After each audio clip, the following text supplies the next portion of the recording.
Hallelujah. Odofo ene nsoso onyankopon onhyira bebre.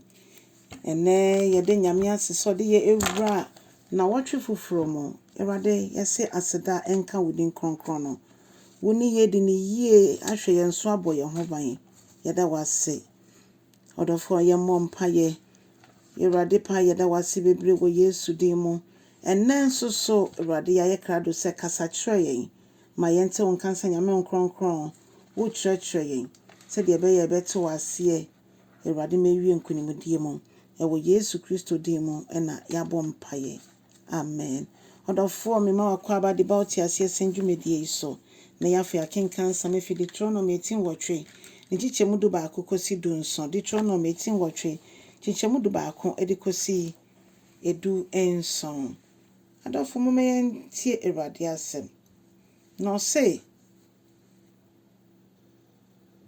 ye kan yensa ye chimponko edu no o say na samu didi na munya mane bro so a mon kai say mo beyi onyankopon aye. Hallelujah. If you say onyankopon ono ena ohira asase mane ye papa se de be ye benyimu aba na oka say yenhwe yie na se yenya dodo a yewre enkofie Ewurade na yankoto no asa yandane yechi ama no onyankopon owonhyehyai ema ne ma eni nti atwa say yedi ne hyehyai so ne ye ma ne pe eye ho. Hallelujah. Na oka kyen say hyira bi obehira ye no yenkai so no Ewurade ena ode adom yen. Na ose se esi yen yi a yenkai hu se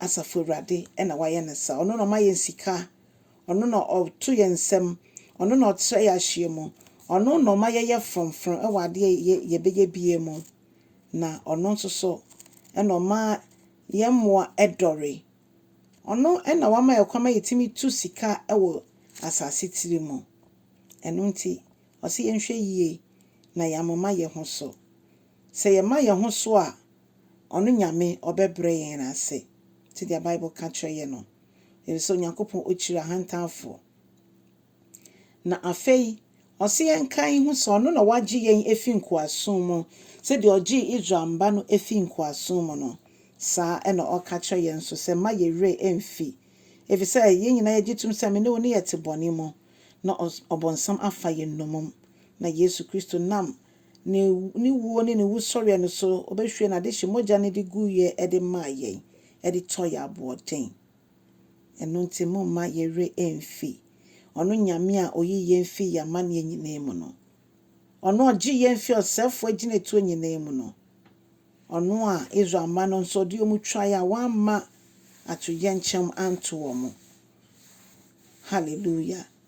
Ono no ma ensio efiri obotan mu ema ne ma ono ena ma ne ma aduane edie obi beka so nyamia na meye medwuma nyame sika da bi so nyankopon ama ya ahoden na ye ntimi enye hwe no nyankopon enam ahoden ode ma ye so ema ye adwuma na wato ye nsem na we hira ye nsa no adwuma so e de ama ye eno nti ono kwane ni a oma yetumi ema yetimi edi yie se de be ya ne boshe efa ye ho no ebetimi abemu.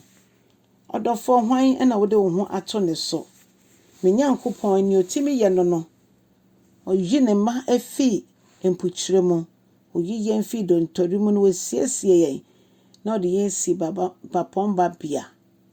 Odofo wumpewe na wopeden na wasiesie ye wie na de nyina ode na asem akoso asiesie ye yiyi ye ho kosisa ye bese no no sane wonani onyam a ye nyina ye di adanse sampa ye se ye papa efisa ono ankasa ne asem no ti sa asem no timini wo mu a eno na dedi e wo ya brabo mu onyankopon bo aye ne ntimi nante se nukura ejidifo a ya brabo nyina eso Kristo Yesu eni Onyankopɔn onhyira yɛn.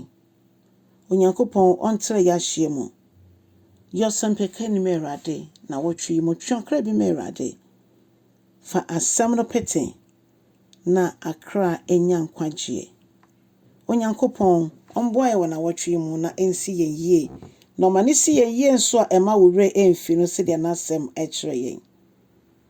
Hallelujah. Onyame nyɛ wo kɛse. O Yesu din mu. Amen.